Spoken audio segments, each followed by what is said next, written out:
ఒక్కసారి కొమ్మూరి గోల్డ్ కి కాల్ చేయండి. తాకట్లో ఉన్న మీ బంగారాన్ని విడిపించి మార్కెట్ ప్రైస్ కి వాళ్ళు కొనుక్కుని మిగతా డబ్బులు మీకు ఇచ్చేస్తారు. నమస్తే, వెల్కమ్ టు అవర్ ఛానల్. నేను మీ సిరి. ప్రస్తుతం మనతో పాటు ఉన్నారు ప్రముఖ ఆధ్యాత్మికవేత్త, వాస్తు జ్యోతిష పండితులు, శ్రీ విద్య ఉపాసకులు జయప్రద గారు. అమ్మతో మాట్లాడదాం. అమ్మ నమస్తే. నమస్తే అమ్మ, శ్రీమాత్రే నమః.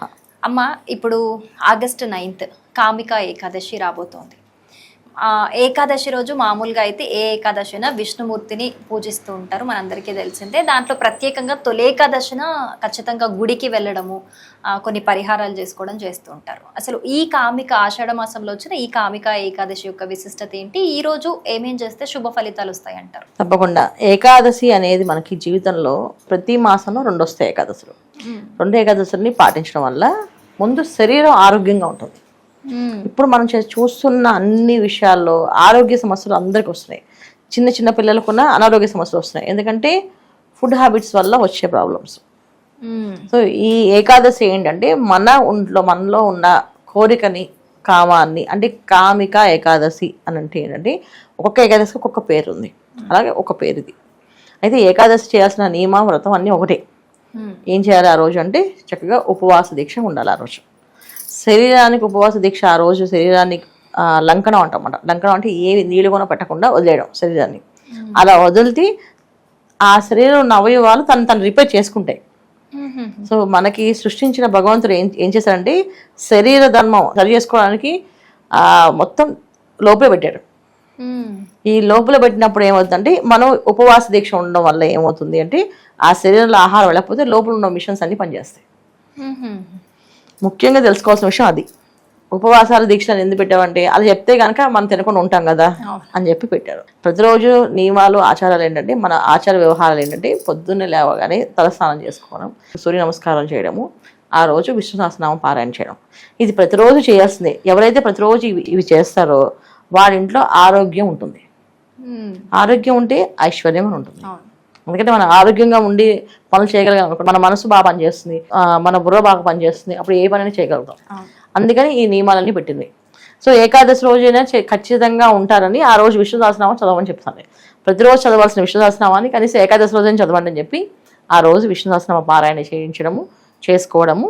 అంటే తులసి దళాలతో విష్ణుమూర్తిని, అమ్మవారిని పూజించడము, లక్ష్మీ అష్టోత్తరం కానీ లక్ష్మీ అష్టకం కానీ చదువుకోవడం ఏకాదశి రోజు.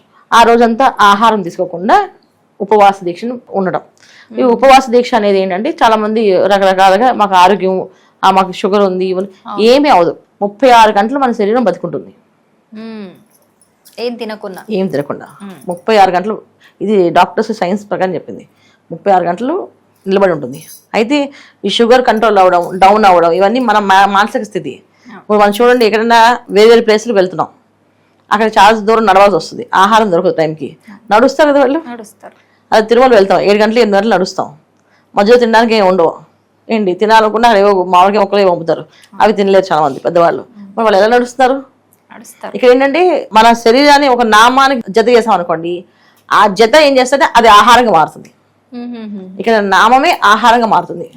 ఏంటి ఓం నమో నారాయణ, ఓం నమో నారాయణ, ఓం నమో భగవతే వాసుదేవాయ నమః అని అనుకుంటూ, లేదా అచ్యుతాయ నమః, అనంతాయ నమః, గోవిందాయ నమః అనుకుంటూ చదువుతుంటే ఆ మంత్రమే ఆహారంగా మారుతుంది. దాంట్లోంచి అమృతం వస్తుంది.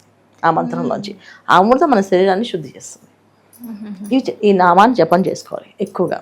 సో విష్ణు సహస్రనామం వస్తే విష్ణు సహస్రనామ పారాయణ పొద్దున్న, సాయంత్రం చేయడం, లేదంటే ఓం నమో భగవతే వాసుదేవాయ నమః అని మంత్రాన్ని చదువుతూ ఉండడం.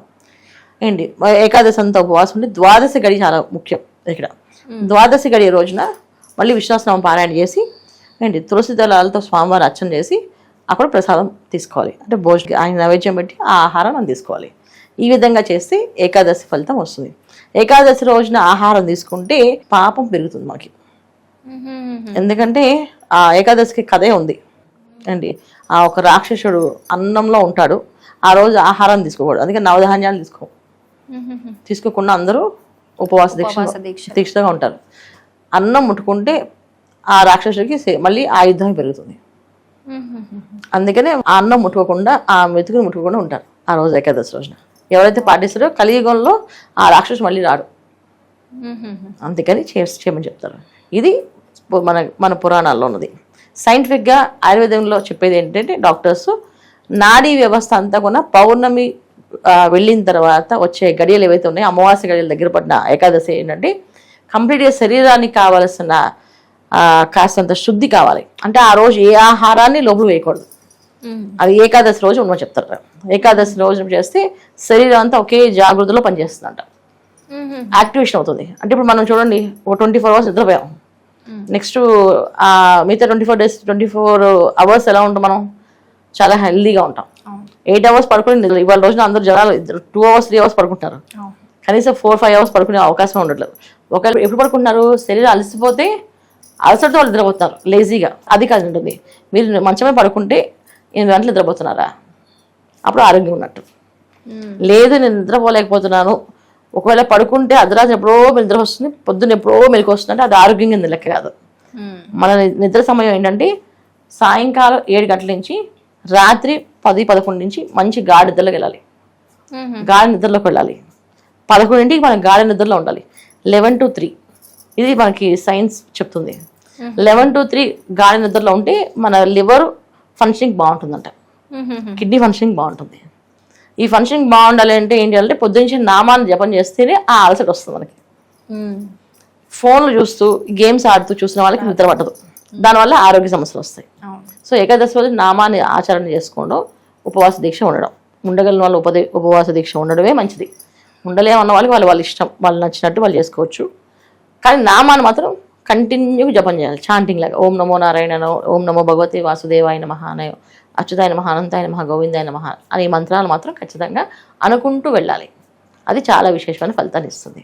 చాలా చక్కగా వివరించారమ్మా, ధన్యవాదాలు. నమస్తే అమ్మా, శ్రీమాత్రే నమః.